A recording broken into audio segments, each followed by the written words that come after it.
Morning gang, and welcome to 2019. Officially Hollywood Hills arriving now for our third season. It's been a hell of a journey and it's been a cool one as well. So we can't wait to bring you what is going to be going down in 2019. But let's start out with some of the big news on our side of things. For the latter part of last season, we were getting assistance from Holshot. Holshot are with us for one last month in January, and then they're stepping out. And we're still good buddies and everything. I'm sure we're going to be working together in the future, so I'd like to say a big thanks to D-Rap, Gareth the Rapper, and the entire Holshot crew. We're going to be mentioning them a lot as the year goes on, as they have a massive team lineup that's going to be going forward into one of the Hollywood Hills a little bit later on this month, perhaps a little bit into February. What we've replaced them with, though, is some old buddies. So the Van der Westhuyzens from Vans Racing, and they run that incredible Farm Jam series. We're working with them once again. They've come back on board. They saw the value of Hollywood Hills in promoting their events. So we're going to be working once again with Vans Racing and the Farm Jam series, who have got some banging events coming up. We'll talk about that just now. We're also going to be working closely with a brand new series called 424 Racing. You guys used to know it as Ride for Damien or Damien Charity up at Middelburg, and now they're going to go full mainstream. They're going to be running a 6-round championship racing series. That's going to be very cool. In fact, it's my first working job of the year. That's coming up on round 1 of their series on the 2nd of February. We have posted up all of their calendar as well, so they have been published and crowbarred into the 2019 calendar. It's a busy one, as you guys will already have seen when the calendar started to come out late December, early part of January. We'll talk about that just now. But yeah, the first event for the 44 Racing Squad, 44 Cross Country Racing Series up at Middelburg, about a 35-kilometer loop, gravel road, good mix between rocks, gravel, dust, dirt, and a little bit of mud as well. It's a fun area. It's a different area to the guys that they use for farm jams. A little bit further on, you take the turn off by the mall, so it's going to be exciting. They're going to be sending me some pictures building up to the event when they go out and do all the markings, and then I actually will be working the event up there and bringing you a full report after that. And then we get into everything else that is going down on the season. So 2019 looks absolutely huge. For the last couple of seasons, it's been hard to find any gaps in the calendar, to be very honest, to see where new series and new blood are going to be coming from. But the early part of January showed us that miracles can happen, and there is a lot to talk about. Basically, everyone was trying to get their calendars out super early to obviously get people to sign up and make sure everyone knew what was going to be happening, but more than that, make sure that there was going to be full fields and full lineups every single time they went out there. So we've already mentioned the 424 Cross Country Racing Series 6 rounds. Farm Jam going full on out once again. Big promotion of their events. They've got their calendar out. Obviously, I'm going to be working and promoting and covering those 2 rounds. I've been a big part of the GXCC series. I'm back on board once again for their now 4th year of running, so that's very, very exciting. I think it's the 16th of February. That's their first round. They still haven't published their venues yet, but we know they never get it wrong. You know, it's going to be super fun, whatever the lineup, and they generally are going to be running between a 45 and a 50k loop. Just super excited. GXCCs have become a massive part of the footprint of off-road racing in South Africa. Gary Franks and the EWXC guys, they're going to be running their series in the early part of the year. Still just a 4-round championship race series for them. The other guys that are obviously putting together stuff, we don't work too closely with them, but I do like to keep an eye on what's going on down in KZN. KZN have got all of their races posted, and they are also going for one of the first racing weekends of the season. It's always the 26th of January, the last racing or the last earning month of the first month of the year, or weekend of the year, should I say. and that's super busy down that side of the world. Then MSA, they're a little bit late this year, coming forward with their National Enduro and National Off-Roads. It's going to be fun to see how that works out. I'm going to be trying my best to get down to as many of those as possible as well. Then on my tours, I'm working with the SACCS guys, that's the National Off-Road cars. I'm going to be working with the regional cars that are predominantly based and racing in the Northwest province. I'm working with Mike Glover for ICE. He's got Inner City Enduro running once again, and hang on to your hats as well, because for the series that's run, I think for the last 4 years, and the Barkens Valley, lovely place to go racing in PE. Looks like we're going to be hitting that twice and once in Cape Town as well, so watch out for news on that as we go forward. But the calendar is jam-packed and stacked. Let's catch up now on some of the news that has been going down of late. Let's talk about our satellite riders. We'll start things out with the boys, now boys, two, not just one, two. A couple of years we've had Travis over there, we've had obviously Blake Goodsight, Flanny through a leg. We're obviously talking about the World Enduro Cross Championship Racing Series that always starts out in Central Europe. This year, just two riders remaining, and that's Blake Goodsight, who of course has made the big move off Yamaha. He's on the X-Grip Husqvarna squad. He's with Kevin Gallus, one of his sparring partners from the last couple of seasons. In fact, they went at it when Blake was trying to nail down his World Championship in the junior lineup. He's now been senior for the last 2 years. So good luck to Blake. He's still banging top 10 finishes. Smashed himself up a little bit at the beginning of the season, jumping off into the grandstands, but managed to survive that one. So Blake's out there, but also we've got new blood. Luke Walker. So he's been making a massive name for himself in a little bit of enduro cross over here. He runs really good at the Nitex events.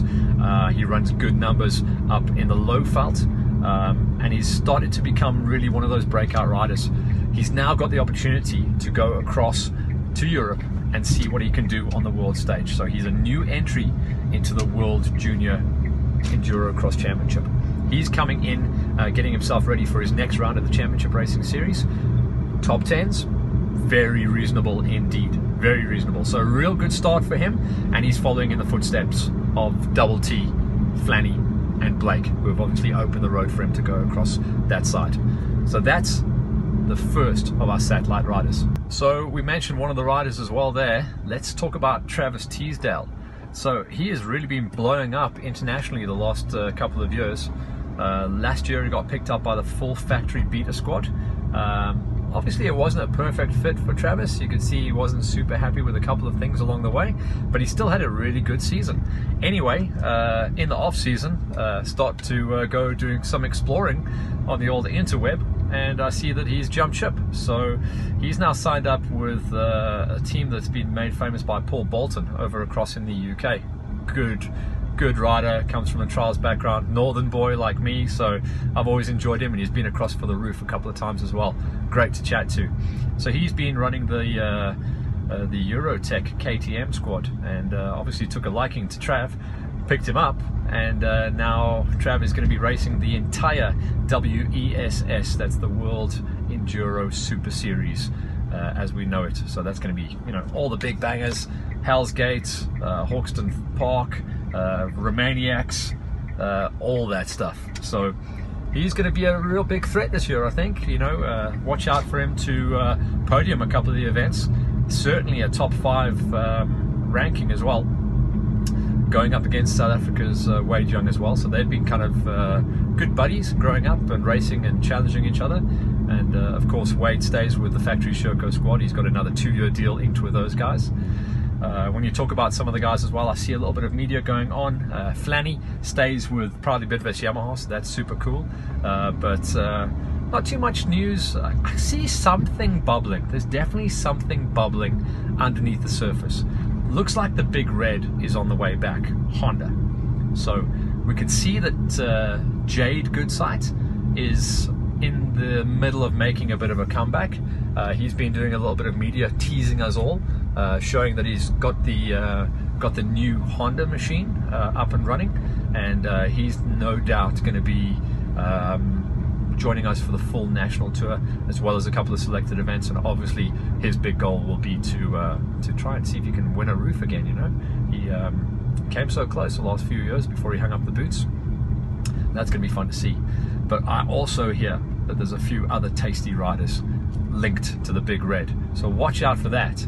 As soon as I can find out firm details, I will be able to bring you that. But that's going to be huge news for the industry as well, because for the last few years, the off-road side of the industry has been dominated by KTM, Yamaha, and in later years, in more recent years, should I say, Husqvarna. In the Enduros, yeah, Sherco, but a very small foothold for Sherco. Beta, tinier, even tinier. Kawasaki and Suzuki, almost no shows on the off-road. They just don't have a program at the moment. But Honda have got some new equipment, new machinery, some new focus. And if they've grabbed a rider like Jade Goodsight, they'll be looking for other riders as well. So I'm very excited to see what unfolds for Big Red around the corner. Watch this space. The other international riders that have been doing their thing, waving their flag for South Africa, and in a big way as well. We have to talk about Dakar. Now, in the last couple of years, it's been a little bit dry. A lot of guys have been going across there. We've seen some outstanding rides from Vinnie Crosby. Obviously, Joey put himself on the map there. Joey Evans, the Parrot to Dakar superstar, and he's come back, and the world knows his name as well. Vinnie had to step out, newly married, so he's trying to get himself sorted out with his family, but we know that Vinnie's going to go back across into the desert. Also, a few years ago, obviously it was Daryl and Rian, Daryl Curtis and Rian Van Kirk. They really opened the door for the bikes after it was a long time since Alfie Cox went across there. Alfie, of course, his highest placing ever was a 3rd place when he was on the KTM Gulwaz squad. So very, very cool to see a little bit more hope coming in. Dakar has always been well supported by South Africans. In fact, I think the last 5 years, the average entry from South Africa on the bikes has been 6 riders. So it's actually very, very cool to see those kind of numbers. This year, we only had 2 of the guys racing the full factory, and 1 of the guys entered into the Milimoto. Let's talk about the Milimoto first. So Milimoto is the guys that are gods in my eyes. They go across there, they've got a bike, a kit bag, a toolbox, and that's it. That's all they've got. So this time we give a big salute to Stuart Gregory. KZN boy, he's got a big name in this country. I've been commentating on him for years, racing cross country, racing enduros, racing the Roof of Africa. He's got a good solid name. He's done a lot of international races as well. He's gone across to Romania, places like that. He's got a good fielding. But this was his first crack at Dakar, and it was a tough one as well. So the Milimoto guys, you know, they've got to get up at stupidoclock.com. They've got to get their bikes ready, they've got to do the liaison, they've got to ride out, they've got to do the race, come back on the liaison. Sometimes they're in the saddle, in the chair for something like 12, maybe 14 hours. Then get off your bike, maybe throw some food into your face, and then you've got to work on your own bike. Get the thing prepped, get it lined up, and do it all over again. This year it was Peru. It was a one-country attack of the Dakar. They called it a shorter. Some ignorant people called it an easier Dakar. Not a chance. But definitely it was shorter in distance and it was shorter in days, but by no means was it easier. And that's the overall theme that we've got from everyone. Stu was doing a good job. Stage 8 of 10, a couple of 100 Ks into it. Unfortunately, too much fesh, that's the real talcum powder dust, just clogged his engine up. She cooked, and that was it. Stewie was out. So it's a heartbreaker.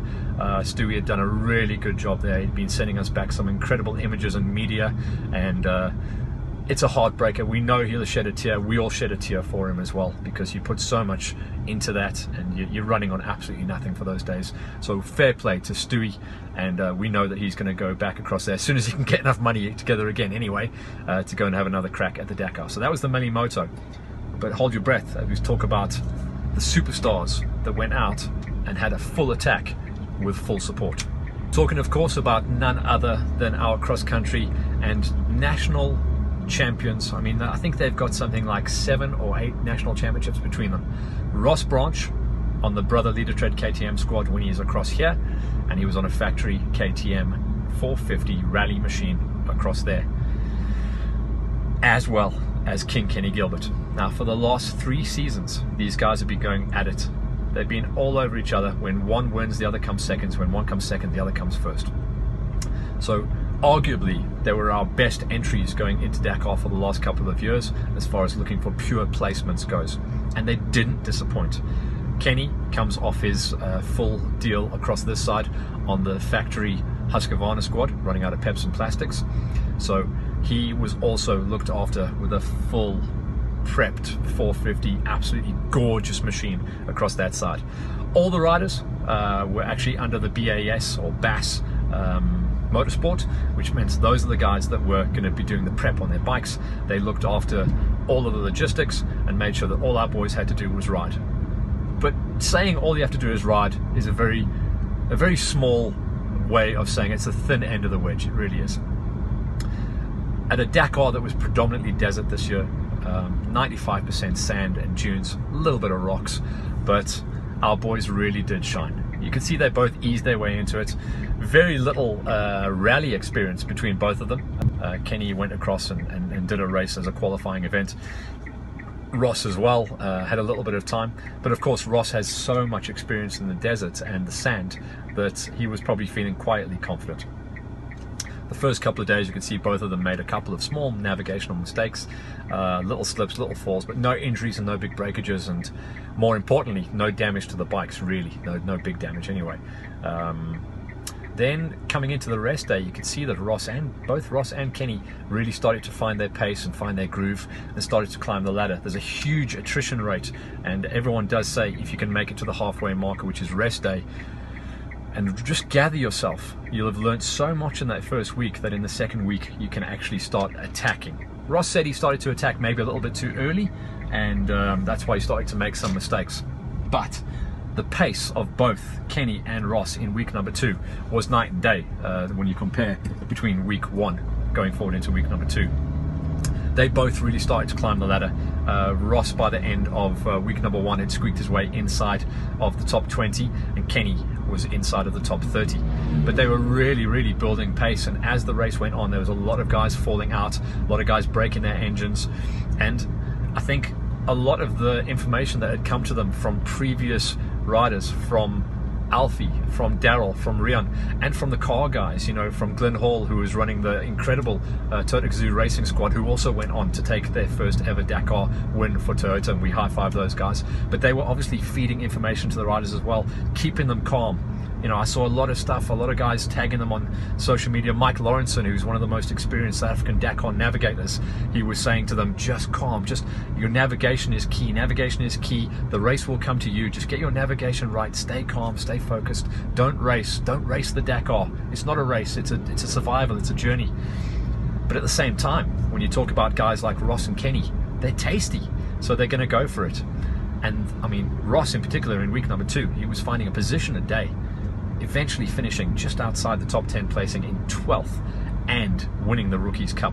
So he's the fastest new entry on 2 wheels at this year's Dakar. Definitely made a massive name for himself, and I really think he's not far away from getting full-on factory support going forward for next year. But he really did himself. South Africa, Botswana, his native country, and obviously the brand of KTM and all of his sponsors, very proud. Kenny, the same story. He was a little bit more measured and approached in the second week, but still he climbed the ladder and got inside of the top 20. So 2 rookies inside the top 20, going 1 and 2 in the Rookies Cup, because Kenny got second place in the Rookies Challenge. And I know they all came home today, and just super stoked for them, for the country, for their sponsors, for their brands, for their families and all their supporters.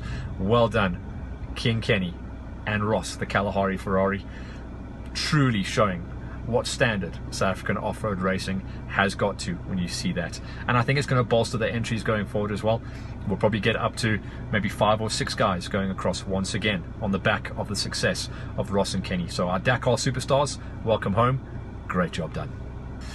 So what else is going down? Well, to be honest, as always, January is a little bit of a quiet time for us. The whole motorsport industry is kind of waiting and locked in the gate, waiting for it to drop, and then we go playing. So we've been having fun at Hollywood Hills, you know, watching a little bit of AMA Supercross, keeping an eye on the boys that are racing in the World Super Enduro Championships. But really, coming up to this weekend and the weekend after, you really start to see the calendar start blowing up. So there's tons of stuff going down this coming weekend, down in KZN, EWXC, just all over the place. And then of course the first round of the 424 Racing Series up in Middelburg, that's coming up on the 2nd of February. A couple of weeks after that, we roll into the first round of the GXCCs, and really the first round of GXCCs it really lights the calendar up, and from then you start building up. Like I say, the national off-roads and national enduros, they both start in the KZN area. The national off-road, the second round is down in Koa Bokkenveld in the Cape, so a bit tricky for a lot of guys in the early part of the season to get down there. So entries for the Koa Bokkenveld, hopefully the guys can make the trip, but at the same time, you know, we understand that it's a little bit expensive for me as well. You know, I haven't earned too much money yet, and you've got to try and pay your way down there. A little bit tough, but at the same time it really starts to stack up, and really from about the halfway marker of February we see an event almost every 2 weeks. The GXCCs, the way they're running it this year, looks like they've put out an 8-round calendar with one throwaway round, of course, and that's good for the championship as well. It means the guys have got to compete and race in 7 rounds of the championship to stand any chance of walking away with glory at the end. And then the national championship, KZN, down in the Cape, then quite a bit of racing in the northwest. Talk of us going back to one of the old classic Gauteng venues of Carnival City, and that's going to be for round 3 of the Championship Racing Series for the Nationals. The Enduro National Championship, that's fun as always. KZN, probably be popping down to PE at some point. So the Rover guys run a great show down there. Up here in Gauteng, yeah, we had a good venue last year across at Bronco Sprint. We may be able to use the same venue as well. But there's always guys that are going to pop up with a brand new venue. Mike Glover with the Ice Series going 3 rounds this year. Super pumped about that. I still can't understand why Enduro Cross hasn't like taken off a little bit more. I know Clint Mills runs his series and it's very successful, but I really feel like we lost a little bit of momentum a few years ago, and I still feel that Enduro Cross should be a full national championship series. There's a lot of riders that are, like I say, good enough to go race the World Championship Racing Series, and surely that speaks volumes. Yeah, we're going to be powering through. The MP is going to be coming up throughout the year. You know, they've got I think just around the corner they've got their adventure ride, then they've got the big MP in the middle of the year.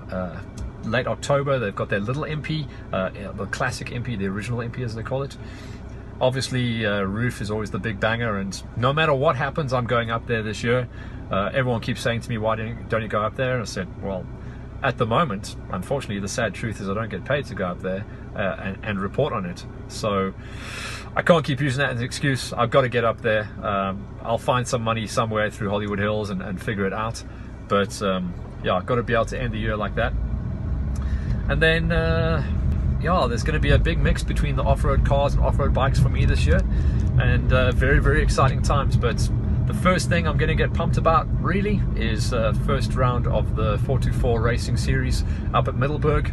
As soon as I get more media about that, I'll be able to feed that to you and get you guys excited. But 35-kilometer loop, bikes and quads in the morning starting at 9, two-wheelers starting at 12 o'clock.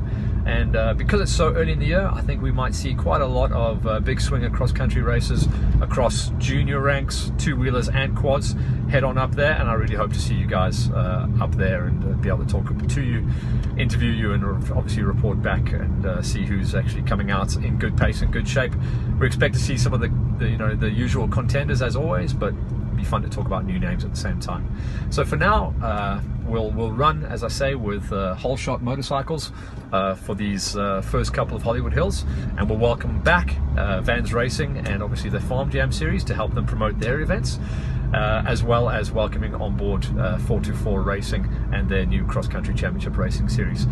Big one to catch you guys up. I hope you guys had a wonderful Christmas, a great New Year, and are celebrating that we have all survived and are good to go forward into 2019. Still got my coffee. Maybe lost a little bit of weight over Christmas as well. I've been training pretty hard, and yeah, it's going to be a great year. I'll see you guys at the event.